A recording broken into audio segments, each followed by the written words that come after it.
अस्सलाम वालेकुम। मैं शमशेर ज्योतिषी सांगला हिल पाकिस्तान से। तो हर रोज़ की तरह आज फिर दोपहर को इल्मे नजूम के मतलका आपको कुछ मालूमात देने के लिए और आपके सवालों के जवाब देने के लिए हाज़िर हूँ। तो हर रोज़ की तरह आज भी दोस्तों, आज भी हम आपको ये कुंडली एक लेके आए हैं।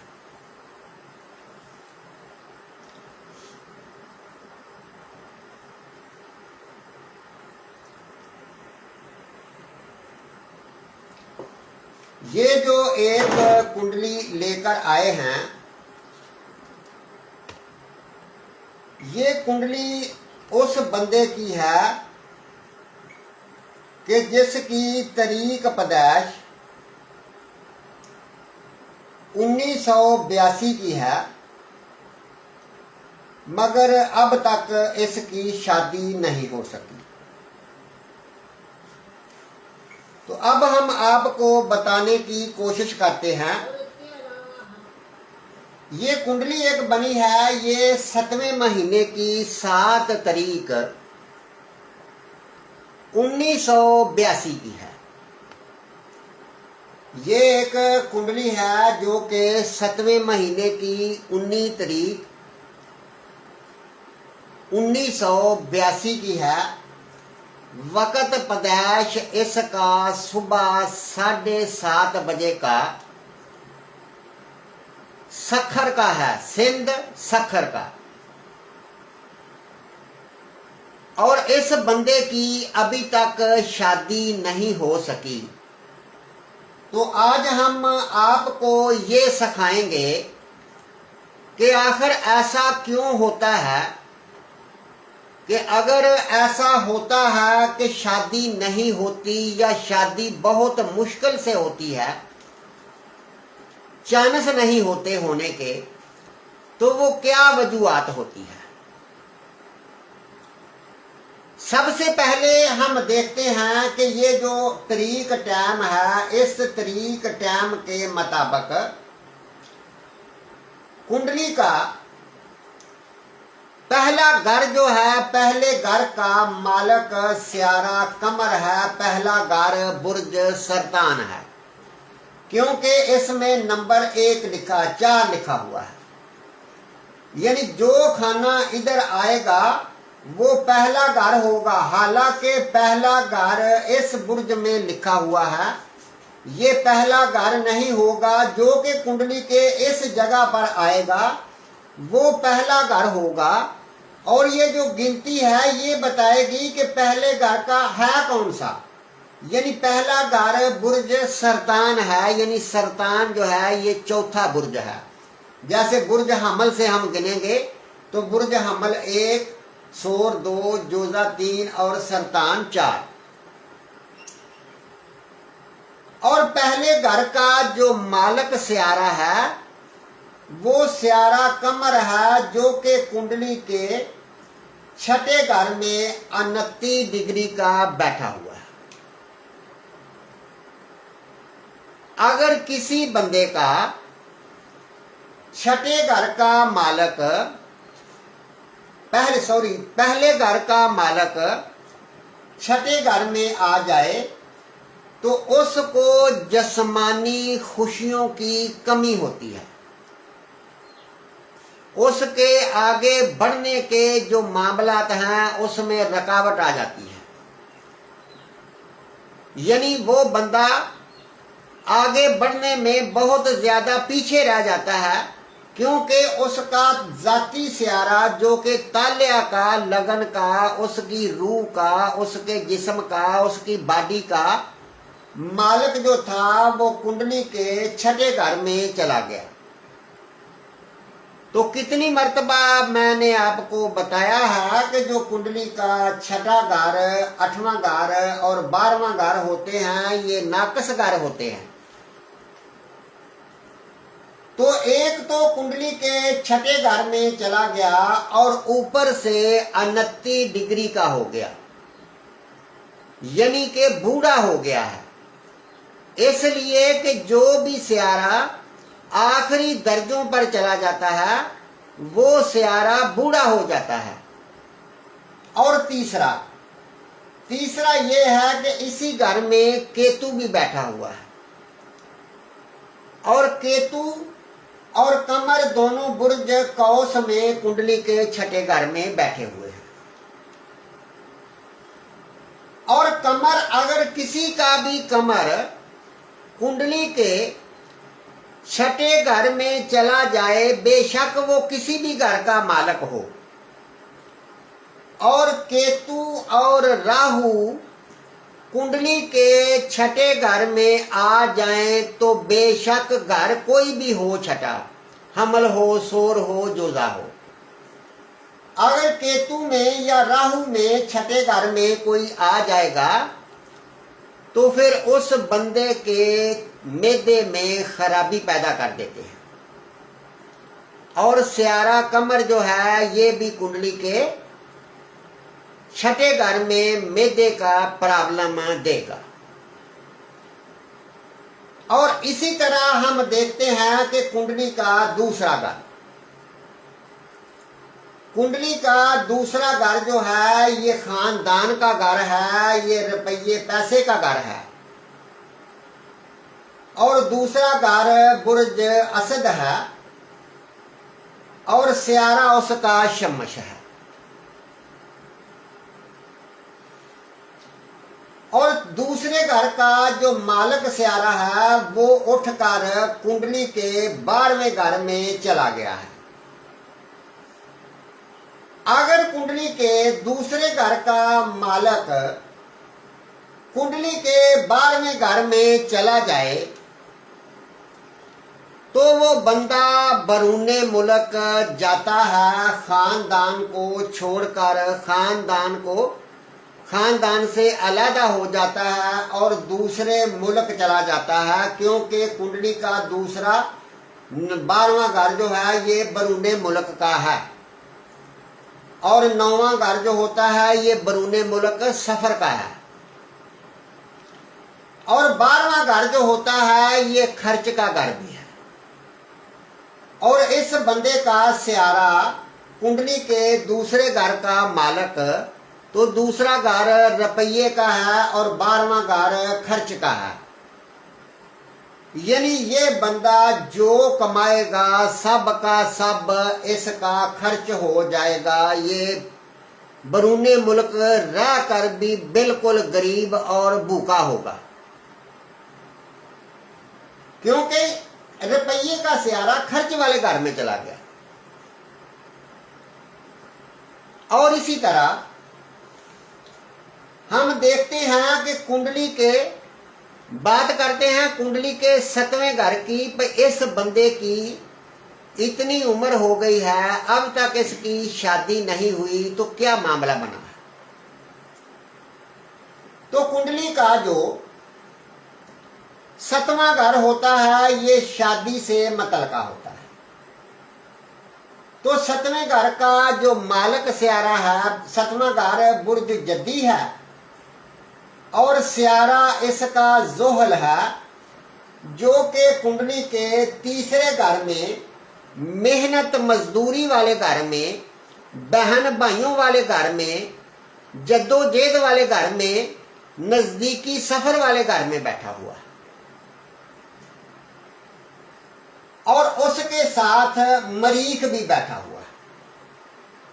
और सियारा मरीख और सियारा जोहल ये दोनों सियारे आपस में दुश्मनी रखते हैं,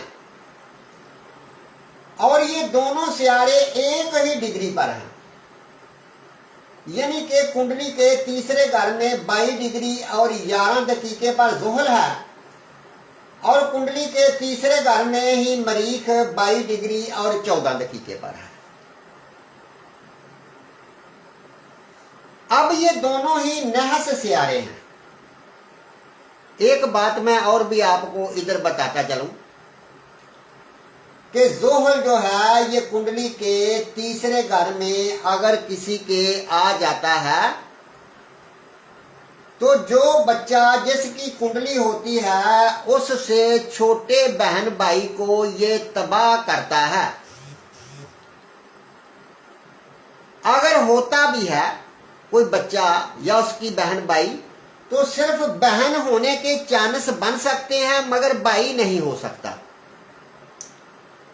क्योंकि स्यारा जोहल जो है ये मोनस स्यारा है। और अब स्यारा मरीख जो है ये कुंडली के तीसरे घर में ये भी बैठा हुआ है और स्यारा मरीख कुंडली के 5वें घर का और कुंडली के 10वें घर का मालक होकर कुंडली के तीसरे घर में छोटे बहन भाइयों वाले घर में चला गया है। तो अगर मरीख, जैसे मैंने आपको पिछली कई वीडियो में ये बता चुका हूं कि मरीख अगर पहले 11वें घर में जाएगा या 11वें घर को देखेगा तो बड़े भाई को सत्यानाश करेगा। अगर कुंडली के तीसरे घर में होगा या तीसरे घर को देखेगा तो छोटे भाई का सत्यानाश करेगा। तो इसी तरह स्यारा मरीख और जोहल ये जो आदमी है इसके तीसरे घर में 2 पापी स्यारे बैठे हुए हैं। तो जिसका मतलब ये है कि ये जो बंदा है ये अपने बहन भाइयों के साथ मिलकर रल के नहीं बैठेगा, ना उनके साथ अच्छा सलूक करेगा और ना इसको इसके बहन भाई सपोर्ट करेंगे, क्योंकि इसकी अपनी करतूत जो है ये इस लायक है। यानी ये अपने बहन भाइयों के साथ इसकी बनेगी नहीं, सारा लोगों के साथ बनेगी मगर अपनों के साथ नहीं बनेगी। और ऊपर से हम देखें तो इस कुंडली का स्यारा जो है ये भी कुंडली के 12वें घर में ही बैठा हुआ है 2 डिग्री पर। तो पता चला कि कुंडली के 7वें घर का मालक स्यारा जोहल कुंडली के तीसरे घर में बैठा हुआ है जोहल, और जोहल की 3 नजरें होती हैं। तीसरी नजर 7वीं और 10वीं नजर, जैसे कि 1 2 3। तो जोहल कुंडली के 5वें घर को तीसरी नजर से देख रहा है, तो फिर जोहल 7वीं नजर से कुंडली के 9वें घर को भी देख रहा है और फिर 7 8 9 10 यानी कुंडली के 12वें घर को भी देख रहा है। हालांकि 12वें घर में शम्मश बैठा हुआ है और जोहल शम्मश को भी देख रहा है। बातों में बातें निकलती आती हैं। यानी स्यारा शम्मश और स्यारा जोहल अगर कुंडली में किसी भी जगह पर इकट्ठे हों या एक दूसरे को देख रहे हों, या स्यारा जोहल जैसे कि 10वीं नजर से कुंडली के 12वें घर में शम्मश को बैठे को देख रहा है, तो ऐसे में अगर शम्मश और जोहल का इस तरह का जाविया बनेगा तो फिर बाप बेटे की नहीं बनेगी और बेटा जो होगा वो बाप का दुश्मन बन जाएगा। इसी तरह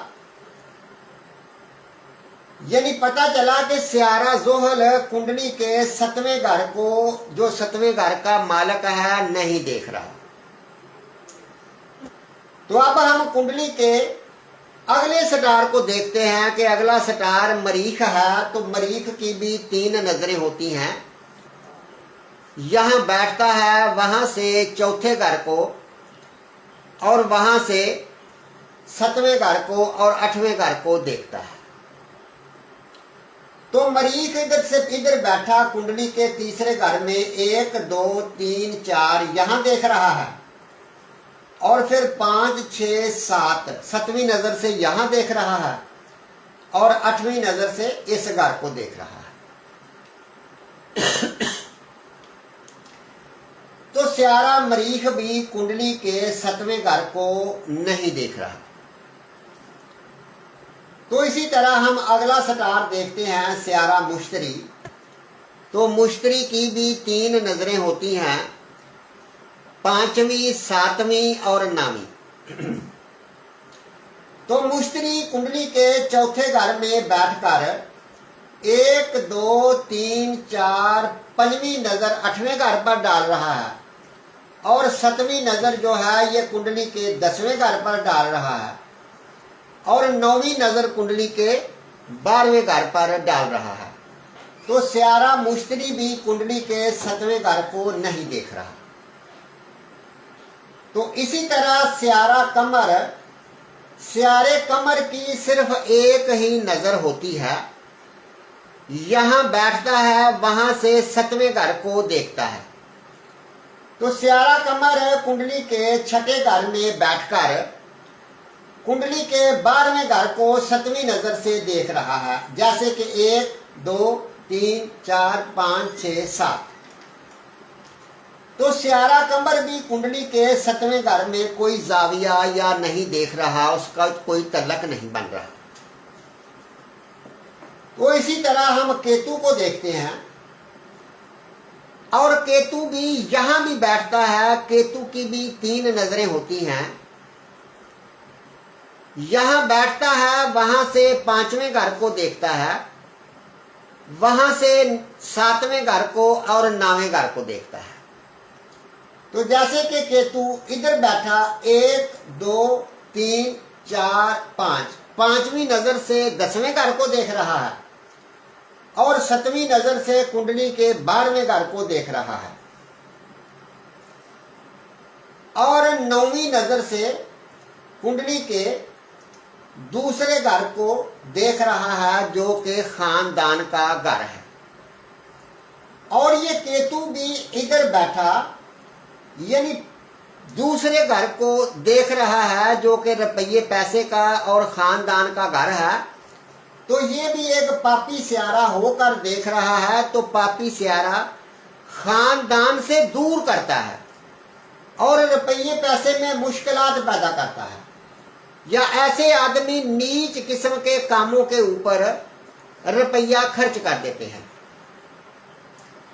तो इसी तरह ये पता चला पयन को कोई स्यारा नहीं देख रहा। इसके आगे बढ़ते हैं। तो इसके आगे बढ़ के हम देखते हैं कि स्यारा जोहरा जो कि कुंडली के 11वें घर में, हालांकि अपने ही घर में बैठा हुआ है और स्यारे जोहरा की भी एक ही नजर होती है, यहां बैठता है वहां से 7वें घर को देखता है। तो स्यारा जोहरा जो है ये कुंडली के 11वें घर में बैठकर 7वीं नजर से 1, 2, 3, 4, 5, 6, 7 यानी कुंडली के 5वें घर को देख रहा है, मगर ये भी कुंडली के 7वें घर को नहीं देख रहा। और इसके आगे बढ़ते हैं तो स्यारा मरकरी है। तो स्यारा मरकरी कुंडली के 6ठे घर का और कुंडली के 12वें घर का भी मालक है और 12वें घर में ही बैठा हुआ है। अगर 12वें घर का मालक भी कुंडली के 12वें घर में पड़ा हो और किसी पापी स्यारे के साथ बैठा हो तो फिर भी दोस्तों रुपया खर्च होता रहता है और बंदे के पास रुपया नहीं होता और खर्च उसका बहुत ज्यादा होता है। तो जैसे मरकरी कुंडली के 12वें घर का मालक है और 2 पापी राहु और शमश भी इसके साथ हैं, तो जिसका मतलब फिर यही आया कि ये बंदा रुपये पैसे के मामले में बिल्कुल लापरवाह होगा और रुपया खर्च कर देगा जो कमाएगा। तो स्यारा मरकरी जो है इसकी भी एक ही नजर होती है, यहां बैठता है वहां से 7वें घर को देखता है। तो मरकरी भी इधर बैठा 1, 2, 3, 4, 5, 6 7वीं नजर से कुंडली के 6ठे घर को देख रहा है और 7वें घर को नहीं देख रहा। इसी तरह फिर हम राहु के ऊपर जाते हैं। तो राहु की भी 3 नजरें होती हैं, यहां बैठता है, वहां से 5वीं नजर और 7वीं नजर और 9वीं नजर से देखता है। तो सियारा तो जो है राहु 12वें घर में बैठा 1 2 3 4 5वीं नजर से कुंडली के 7वें घर को देख रहा है और 7वीं नजर से कुंडली के 6ठे घर को देख रहा है और 9वीं नजर से कुंडली के 8वें घर को देख रहा है, मगर 7वें घर को नहीं देख रहा। तो इसी तरह हम देखेंगे शमश सूरज। तो सूरज जो है इसकी भी एक ही नजर होती है, यानी 7वीं नजर होती है, यहां बैठता है। तो सूरज कुंडली के 12वें घर में बैठकर तो 7वीं नजर से कुंडली के 6ठे घर को देख रहा है, मगर 7वें घर को नहीं देख रहा। मेरा ख्याल काम करता है कि आपकी समझ में कुछ ना कुछ बात जरूर आई होगी कि जब कुंडली के 7वें घर में भी कोई सियारा नहीं है और कुंडली के 7वें घर को भी कोई सियारा नहीं देख रहा, तो 7वां घर शराकतदारी से ताल्लुक रखता है, 7वां घर शादी से ताल्लुक रखता है, 7वां घर जो है ये रोजमर्रा के कामों से ताल्लुक रखता है। तो जिसका मतलब ये हुआ भाई, अगर 7वें घर में कोई सियारा पड़ा नहीं हुआ और 7वें घर को देख नहीं रहा, तो फिर शादी होना मुश्किल है। यानी शादी होना ऐसे ही समझ लो कि 100 में से 98% शादी होना मुश्किल है। और अगर इसके आगे जाके देखा जाए, जैसे कल मैंने आपको बताया था कि इसके आगे जाकर फिर मजीद देखा जाता है, ये फैसला यहाँ ही नहीं करना चाहिए आपको। इस फैसले को करने के लिए फिर आपको सियारों के नक्षत्र जो है इसको भी चेक करना चाहिए कि कौन सा सियारा किस नक्षत्र पर बैठा हुआ है। और उसके बाद आपको D9 चार्ट जो है ये भी चेक करना चाहिए कि D9 चार्ट की क्या पोजीशन है। तो इन सब चीजों को मद्देनजर रख कर ही आपको हिसाब लगाना होगा। तो दोस्तों, इसी तरह हर रोज हम आपको इल्मे नजूम की एक छोटी छोटी मश्क जो है ये देते हैं और बहुत लंबा चौड़ा ये पीरियड नहीं देते कि आपको याद ही ना रहे, आप भूल जाएं। तो आपने अगर ये देखना हो कि शादी कब होगी, तो फिर इसी तरह आपने देखना है कि जो सियारा कुंडली के 7वें घर में बैठा हुआ है, जब उसका दौर दिशा, ये दौर है, ये दौर चल रहे हैं, जब उसका दौर दिशा टाइम चलेगा उस वक्त शादी होगी।